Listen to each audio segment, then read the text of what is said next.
pagawas ni sa ospital pila ka kuan. Duha ka semana. Isa ka daw kamot nimo nay. Dili oh. Kani wala kani isa ka lang. Mm, Sige pa. Kanang kutob sa maabot nimo, okay. Okay. Ana daw. Okay ani. Oh, kani wala gyud. Wala mo di. Wala gyud. Pero gusto nimo isa ka wala. Pero kabalo ka. Oh. Kabalo ka. Kung bakong ka og lamok. Oh. Kabalo ka. Anaon. Wala. Wala potassium ba? Nabi sa kinainom mga tambal ng potassium. Oh, sige lang. Nya kani isa ilihok daw. Mm. Okay. Okay na. Oh, ibalik nya kani. Mayo kani. Ah. Mulihok day mo kuan. Duha ka tiil. Kung ibarog ka nga gunitan, Di ba siguro? Magkuhan ba? kasi ba minaw nimo kung gunitan ka nga ibarog? Wag di mo koy hindi. Dili ma? Hindi mo ana. Mulay kusog?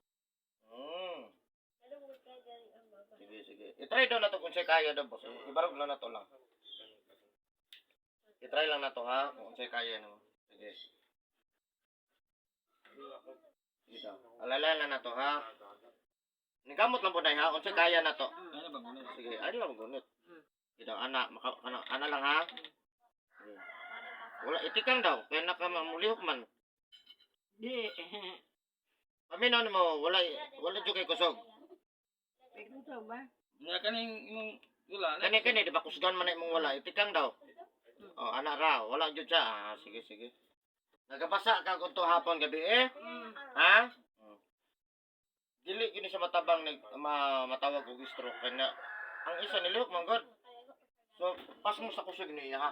Paralyzed na. Stroke paralyzed. Ang stroke kaki mo gay na. Kana iya ha, paralyzed na kana bitong bahago tag sa dili niya udto hapon gabi. Pagkabasa ta mo ni pas mo sa kusog. Paralyzed na niya ha. Unsa ka nagabasa udto hapon gabi? Nga naman. Di mo ko bala gabon man. Wala maluto. Luto niya magbasa. Oh. Sige. Yato ibutang ang pom dere. Kaya.